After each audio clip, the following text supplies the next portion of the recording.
Hi guys, this is Tony here from Metal Roos.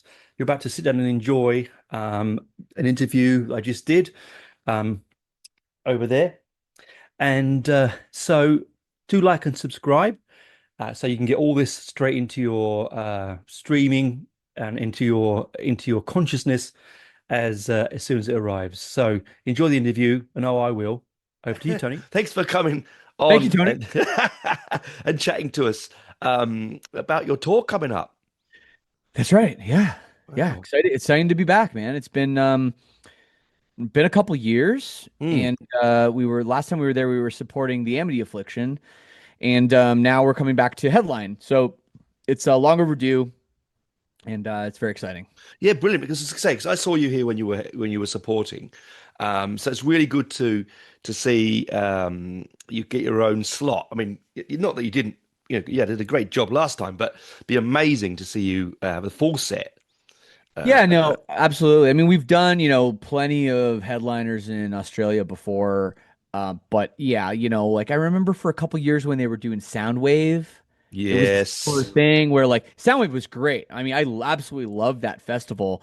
But like we'd play like you'd play like 30 minutes, and then Yeah. you wouldn't come back for 2 years, and you'd play 30 minutes. And it's like, okay, we have real fans that want to see our band play, and like we want to give them, a full show. And that's what this tour is all about. It's our 25th anniversary tour. We're playing, biggest set ever, kind of all encompassing, playing something from every album. Like this is the show you want to see if you're a fan of our band. So yeah, it's we're really happy that we could fit Australia into this, into this kind of world tour we've been doing. Brilliant. That's one of the questions I was going to say because you've got such a huge back catalogue of albums. I mean, you've got the new album coming out, Pink Moon, Yeah. and you've got all the like 12 studio albums behind that. That's Yeah, it's a lot. nuts. It's Yeah, it's nuts. nuts. It is nuts. We never stopped, like a lot of bands, they get tired and they need a break. And we've just been like, bring it on, bring it on, bring it on the whole time, and like, yeah, literally like we've put out a record pretty much every 2 years. Some I think lately they've been more like every 3 years. But yeah, we just continue to do it, continue to tour. We haven't really stopped at all. And that results in a shitload of songs. And it's tough. It's tough to write a set list, to figure it out. I think we've done a really good job of switching it up, from tour to tour, so we aren't playing the same songs. I'm sure the set list, I haven't checked what we played in Australia the last time, but I bet it'll be a lot different. And we just want people to see different things, and not just the same. You don't want to see the band if they played the same set as last time. Oh, yeah. Yeah, Yeah. you want to see some different things. Like I remember I saw Green Day, and I love Green Day, don't get me wrong. Mm. Perfectly great band, but like literally the same stage banter I between know that. songs. Oh my God, that blows my And mind. it was like 10 years between. I was like the same thing, exactly the same thing. I was like, okay. Like Yeah. let's no, let's we can come up with more than that, dude. Yeah, I had that with Alice Cooper as well. Like, it was Oh exactly the yeah. same. And it was like, look, I know, man. I know you're old. I know you do a lot, but bloody hell, you can mix it up a bit. It's like the whole Simpson joke here. Hi, Springfield. Like Yeah. in the wrong city, right? Right. I mean, your catalog. I mean, going from the first album, when Broken is Easily Fixed. The sound there, and I haven't heard anything from Pink Moon yet. Of course, it's not out, but the previous album, Yeah. um, Well, it they were is. recorded at the same time. Pink Moon and Anti Bloom, Yeah. same recording studio. We had all those songs, and we just put some on some album, one album and one on the other. So it's the Mm. same, sonically the same. Yeah, so it's going to have this amazing uh, for the fans to go from your early days Yeah. to how you sound now. I mean, 13 albums studio wise, working alone, let alone with a band. From your first album, you're just sort of new and you've got all this touring music you've been playing for, a little while, to suddenly to this sort of, really sort of professional sounding albums that, as you have grown. It'd be great to Yeah. hear those, how they translate live. Yeah, that is a good point, and I think like what's kind of interesting is, I see you have a huge recording Mm, studio. Like obviously you understand production, music production more than probably 99% of people that interview me, mm, right? You get it.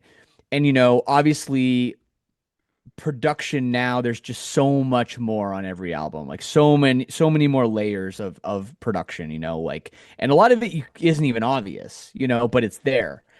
So it's really interesting, when you take like something from Pink Moon or Anti Bloom and then you compare it, like, and there's I don't know how many tracks there is on these things, like Yeah. probably like 100 tracks or something, Yeah, oh, yeah. maybe more. Moonshine. Yeah. And then our first thing, like our first album was recorded like literally on 24-inch tape.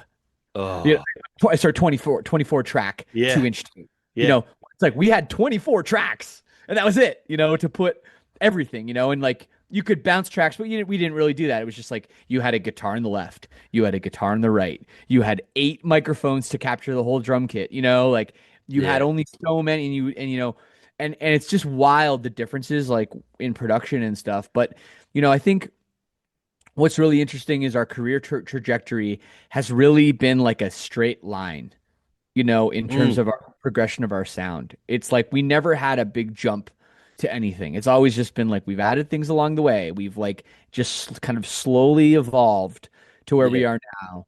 And I think that that's kind of cool because we've been doing this record in reverse chronological order, where we've been starting with the new stuff and working our way backwards. And I think it does kind of ease people into it, as we go through the show and through like the different, eras of the tour. But yeah, man, it is wild to compare the first album from the last album, that's for sure. Oh, it is. I mean, it's all a learning curve, isn't it? I mean, what you learn, I mean, can't imagine when Iron Maiden went into the studio, they didn't know what they were doing when but look at them now. I mean, this is the Right. point, isn't it?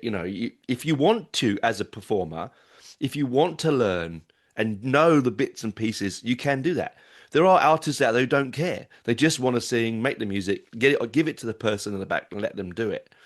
But you can hear Right. the but you can hear the difference. You can hear the difference with people like a band like yourself who's learning as you go and go, right, yeah, this is the way I want it. This is the textures I want. This is the Yeah. nuances I want. This is the movement. And you don't let it go or just give it to someone else to do it. You got your hands on in there. Right, right. Yeah, no, I mean, yeah, yeah, I mean, there's George Martin and then there's Phil Spector, right? Yeah, Yeah, exactly. Yeah, there's always, different approaches with production. yeah. And yeah, that's I don't know, that's the best analogy I could come up with. But Perfect yeah, one. but I mean, for sure that, that you have a lot of different way, there's a lot of ways to skin a cat, Mm, as they say. And it is difficult for our band coming from kind of like, a punk rock, hardcore, sort of like mm. very stripped down, like playing a show in a hall with the lights just all the way on, like no costumes, no gimmicks, Oh, I love it. know what I mean? It was just two guitars, a bass, and vocals and drums. And our recordings were that, right? And you know, you kind of have to figure out as you go what rules you're going to break. Where when you're going to start adding things. When are we going to where can we put synthesizers? But Yeah. but still make it sound like our band. And it's Yeah. something we Yeah. realized every risk we took paid off. Yeah. Yeah. Yeah. Every time we took a chance, it worked. We never took a chance and it was bad. We always like we were self-aware enough that Mm, we knew when we were taking a chance and we knew the risk and we worked hard on it to make it right. And you know what I mean? And I think that doesn't always happen with every band, but we've been lucky that every time we do go down that road, it works out for us. And and we've just become like we've just done riskier and riskier stuff, I guess. And now, the new records have like a lot of production, a lot of things. But I think, at the core, it comes down to songwriting, of course. And if the mm. song is good, it's hard to fuck it up with production. That's true. And your fan base, I mean, because you've been going for over 20 years, your fan base has grown with you like you've grown. You know what I mean? Totally. This isn't Yeah, like you'd not come out and done the first album, then suddenly gone Pink Moon. They've yeah, grown with you. And yeah, you might lose some on the way. You might gain some on the way, right? But absolutely. more to gain than lose because people come in and go, I really understand what they're doing here. I get what he's doing. I get what the guys are putting across. Because there's only always that Absolutely. small fraction of hardcore, that there's always those crusty idiots that don't want to give an inch, right? There's always Yeah, of those. course. Of But course there is. of course there is. But you've got to be creative, mate. at what point in your life, when you get to the end of your long life and you go, I didn't do anything really, I didn't change anything. All I did was the same. If you look back, you'd be disappointed, wouldn't you? Of course, yeah, no, and you're right. I think what's interesting, is yeah, if you think of all the people that were at the shows, and well, a lot less people at the shows back then than there are now. If we never gained any new fans, then they'd all be older than me, and it would be a sad number of them because people have to get up early in the morning and need babysitters and they can't come out to the shows. So, it's been Yes. important that every album, we find new fans, you Yeah. know, and that there's younger people that have latched on. And whether they latched on to us on record 4 and they're still here, or record 8 and they're still here, or they're just finding out about us now. Like Yeah. I think every show I talked to somebody who's like, yeah, I actually just like kind of got into you guys like a couple months ago. I heard this song, Oh, like, brilliant. and that is like what I always want to hear. We played a Mm. show in Paris, and everybody in the front row, like the front 3 rows of the show, I don't know what's going on in Paris. They were all young people. They were always all like 14, 15-year-old, kids. And I'm Wow. just thinking to myself, like, well, something happened. Like there is some reason that they're here. They heard something, some outlet, or I don't know, but it's a really good sign when you see young fans at the show. That means you're doing something right. It does. Yeah. I mean, because your music is accessible. Yeah, it's hardcore. Yes, it's aggressive. Yes, it's beautiful and it's accessible at the same time. So, you know, you're not alienating people. You're bringing them in. I can imagine. My kids are in their 30s now, but I can imagine if I took them to a gig when they were 14, 15, it'd blow their minds. You Right. know. Yeah. So, Yeah. you But I know. mean, I think about when I was a kid too, like I'm born in 1981, Mm. right? And, in the early 90s, when I was like playing guitar for the first time, my favorite band was Black Sabbath, Oh yes, you first know, first and, band I ever and, saw. and Sabbath. incredible, right? Yeah. And now they're going through their Mm. like the last show. It was a really beautiful tribute, Mm. they had that show and everything. But like that was my favorite band, and there was something about that music, even though at the time it was like over 20 years old, that right away it grabbed me, right away it latched on to me, you Mm. know. And I would have been that kid if they were still a band at that point. Well, maybe Mm. they, Ozzy obviously wasn't in the band at that point It was in Tony Martin the because early I went 90s. to see them at that time. Okay, yeah, nice. Yes. Yeah. No, I think I bought like Cross Purposes. That was, I think, a record I Brilliant bought. album. Holy Yeah, it was a cracks. pretty good one. Like maybe Mm. 1994-ish. Yep. Um, yeah, and but like that was a band that I found out about. Or Bad Religion. There's another band that started in 19 Oh, that I great loved. I band. loved in the mid 90s. And like at the time, those bands were like they were older. They Yeah. had they had been, 20-year 15 to 20-year career, at Mm. least, those bands. But I found out about them as a kid, and I went to I went to Bad Religion shows, and I bought their records, and I bought Black Sabbath shirts and all the whole thing, Oh, right? And that's exactly what still has to happen for my band. Even though we're a band that's have a 25-year career, we want people to discover, our classic records or our new stuff and go, oh, cool. And then, and find out about us, people that are in that like, 14 to 21-year-old range, right? And it's really important as a band to continue to find those fans oh yeah. and have your music really transcend generations. Yeah. And that if you don't do that, then you're not going to have a career like we have, or No, no. or BR or Black Sabbath. No, well, you'll be stuck in nowhere land, right? I mean, like Yeah. I'd be interested to see when, because I saw you in Soundwave as well. I'd be interested to see how the audience comes now, where the people my age have children and are bringing their children along.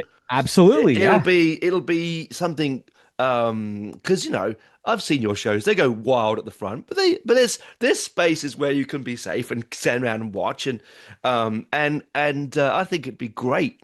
I don't know, are they all ages your gigs, these ones, or is it 18 only though? I Mm, don't know. I don't know either. I feel like they might be 18 Yeah, plus. 18 plus. I Well, think then still Australia, for the 18-year-olds, they most can get part, on. They'd be yeah, they're fine. still young. They're still Yeah, young. they don't know it, but they are. I Yeah, no, know. but no, every show now, I'd say it seems like it's happening more this year than any year before. I am seeing so many parents bringing their kids, Brilliant. so many like, kids that are like 5, 6, 10, 12, like that age, Brilliant.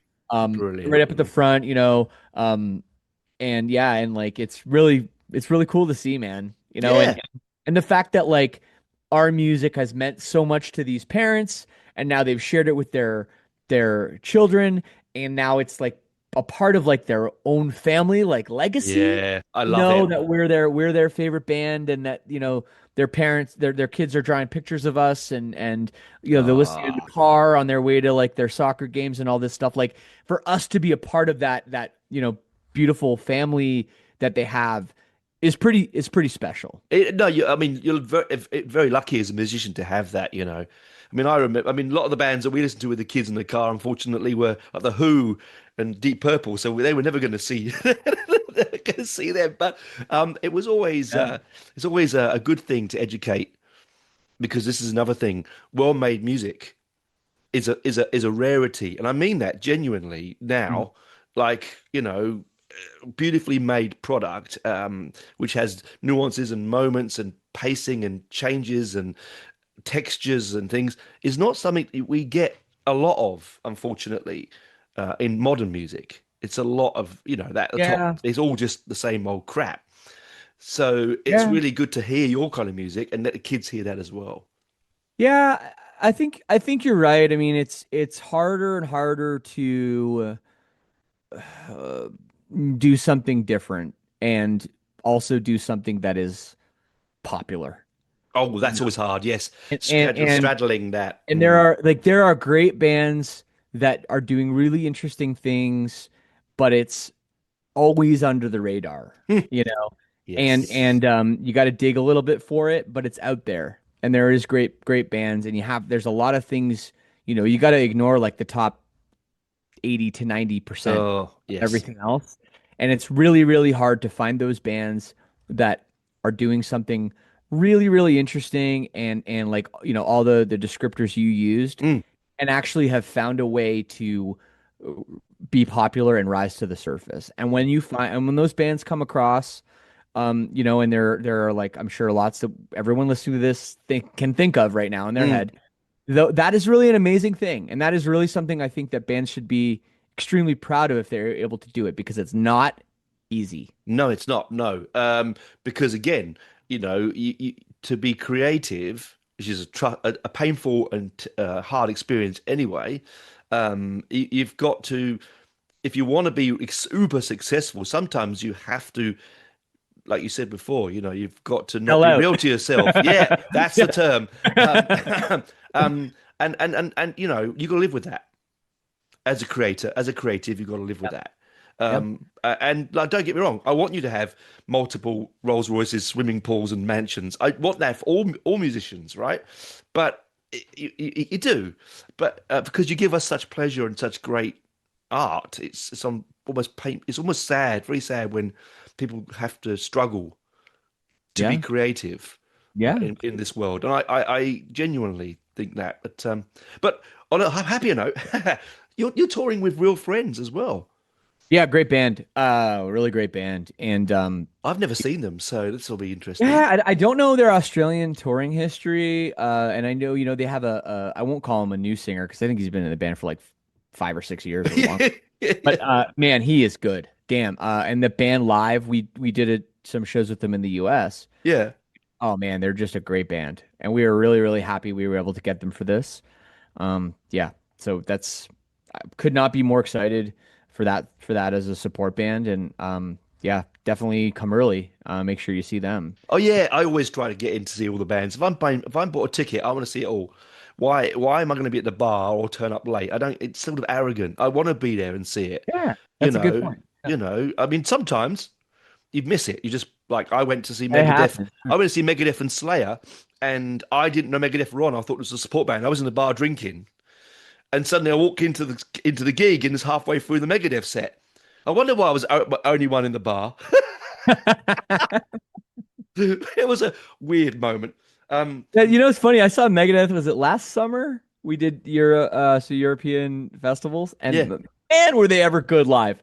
They're brilliant live. My Man, God, like Mustaine is I've seen fantastic. Megadeth. I've seen Megadeth so many times, and they were always solid. Like Yeah, back in the day with like Nick Menza and yeah, the classic lineup like the yeah. Rust in Peace and Countdown to Oh, Extinction. yeah, But like man, they were so good. Like the young kids Mustaine has playing with yeah. them, and the set list was great, and Mustaine's voice sounded really good, and Yeah, he's man, got like it back, isn't he? the Because he lost it sound for a was while. good. Like Yeah. the sound was so good. I was really really impressed with them. Yeah, it was one of those ones where I was really annoyed because it was a classic lineup and I missed half of it. Anyway, and the beer wasn't that good, so it wasn't like I had a good time drinking the beer. So you got you got 4 dates in August, 2nd to the Yeah. 6th, Melbourne, Yep. Sydney, Adelaide, and Brisbane. Fantastic, good venues as well Yeah, across the solid. board. All the venues in Australia are pretty good. I've found. You guys are Mm. pretty lucky with that. It seems like if you're gonna welcome foreign bands in, you treat them pretty good. You give them a pretty nice place to play. And yeah, we're excited for this one. It's gonna be really really good. And we are sorry to the people of Western Australia that we are Look, it's a tough one, mate. unfortunately. It's a We, we've big we've fucking really country. really tried to do it every single tour. We've even lost money going out there before. Mm. But this time we logistically wasn't able to happen, and we are really sorry. We Yeah, and I think they understand, mate. They know where they are and they understand. I mean, it is a very big country and it takes a long time and a lot of expense to get from one place to the other. Yeah, Hopefully, though, because you're playing Adelaide, right? yeah. It's. I mean, I know it sounds like only hop, skip, and a jump, playing 4 hours to Adelaide from Perth, but I'm sure that fans will make that. They will make that trip. They will Yeah, make that trip. So, you guys are lucky in your country that you have really good flying, like good airlines and mm, good airports and pretty relatively inexpensive flights mm, for the size of your country. I'd mm. say Canada, pretty expensive to fly around Canada. Yeah, I've got It is friends that live Canada. in Canada. It's very expensive to fly around Yeah, it Canada. really it really is. We have like two airlines and I think they kind of collude honestly. And the government doesn't help, and it's kind of a bad situation Mm. when you try to fly. Like you think Toronto to Montreal, okay, it's a 6 hour drive. Yeah, Oh, you'd think you'd get on a flight for under $100, but no, you can't. Most of no, the time, like sometimes it's like 250. I'm like, get the fuck out of here. I know. Let's be Dollars. honest. That's a lot of moolah to go, just hop to one city to another, right? I've got an uncle in Ontario and Oh, okay. friends in London and places like that. Yeah. So it's a beautiful country. You make some amazing music. Holy shit. Well, we try. Yeah, there's yeah, for every comeback kid in Propaganda, there is a Nickelback. But hey, Yeah, we won't that's mention that. we can't get it right every time. I'm glad you said propaganda because there's a lot of people that don't, right? And it's one of those ones that people forget about Not sometimes. And I think that's a real sad thing because it's a brilliant, brilliant band. one of the But, best ever. yeah, yeah. But there's also like I was talking to someone about the other day. The lead singer died of cancer. What's his name? Oh my God. Indie band. Anyway, and I was thinking, got a Canadian band. I thought I love them. And my friend went to Canada. He literally flew to Canada to see Dave Gilmour Oh, from okay. You, Australia. you mean you Good. mean you mean Tragically Hip if you're Tragically talking. hip. Right, yeah. And he saw them before he passed. He said they were absolutely amazing. Yeah, I mean that's a band. They are, yeah. Every Canadian knows Gord Downey and Tragically Hip and what they've done for Canadian music. But it's kind of crazy how like yeah, outside of Canada, nobody No, knows.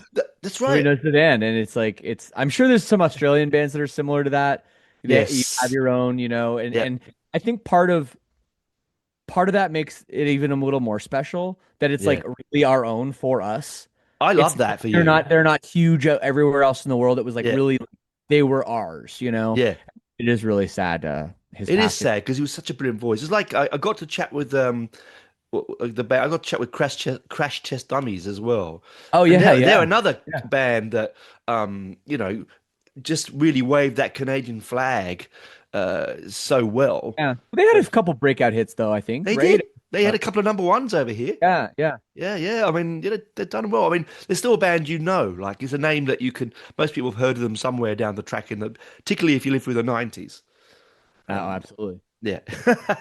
Anyway, thanks for coming on. I really appreciate the chat. Yeah, I hope the thank you, tour. Tony. Oh, it was a pleasure. I hope the tour is a sellout and killer, and I hope I'll make it to the Sydney show. So Nice. Okay. Yeah. See you it's only there. down the road in August, so it's not far away. Well, if you do see me around, please say hi. I definitely will, man. I definitely will. Yeah. I hope the tour elsewhere once you leave here and before here is a killer, Thank you. and that you get to enjoy some of Australia while you're here.